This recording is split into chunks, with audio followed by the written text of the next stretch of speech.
What's the best protocol to decrease a thyroid nodule?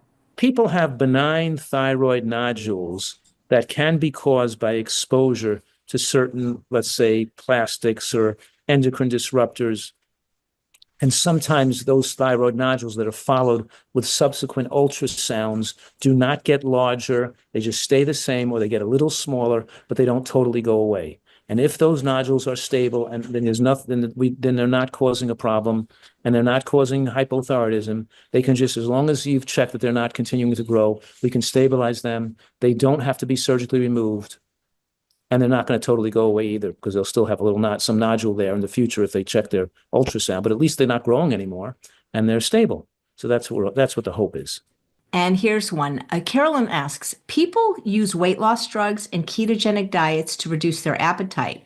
What's the best way to rein in an overactive appetite? The best way is to eat super healthfully. But we know that we have this technique that a Nutritarian diet uses, and that when you combine the rich intake of green vegetables with beans at every meal, with nuts and seeds at every meal. So we measure out the half an ounce of nuts and seeds with each meal, with the beans, with the greens, and that kind of course, they're eating other things like mushrooms, onions, eggplant, fruit, whatever else they're eating. But that combination, it leads to the release of the GLP-1, hormonal sensors, just like you took a drug. They're stable all afternoon. They were saying they're not hungry. They don't feel like they have to keep eating food all day. It's natural stimulation of your natural appetite and apostat in the brain, because we're giving people the right type of food. So when you eat beans as your major source of carbohydrates, they take a long time to digest those beans, and they feed calories into the bloodstream very slowly over a period of hours. When you eat nuts and seeds as a source of fat instead of oil, it feeds a little 1 or 2 calories a minute into the bloodstream over a source of hours, and you're not hungry for many hours without having to overeat. Now compare that when you used oil as a source of calories, instead of even olive oil, it causes a lipemic rush in the blood. You get 40 calories a minute going into the blood. You get a spike of fat in the blood, and that fat in the blood affects the brain and affects the insulin resistance to then make people want to crave and overeat.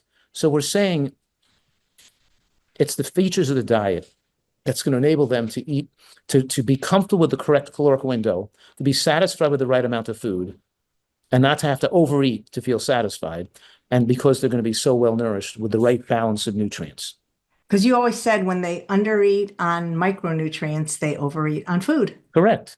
And the brain, the opiate centers of the brain get stimulated by the caloric rush. So when you're eating sugar and oils and having all those calories in the bloodstream, we're talking about a glycemic rush of how much sugar is in the bloodstream, and a lipemic rush of how much fat is in the bloodstream. When you put the fat in the bloodstream and the sugar in the bloodstream, those are brain stimulating chemicals, and they get people, and they cause cravings, and they make people habituate to overeating, and they can't control their desire to eat the right amount of food. So by getting these, we allow the brain to rewire itself. So the person gets now in control of knowing how much they should eat and feeling comfortable eating the right amount of food. And that's what they're doing here. That's why people come here. They come here because to rehabituate the brain and retrain their brain to be comfortable eating the right amount of food and the right type of food, and to enjoy the right kind of food. And they get so much more.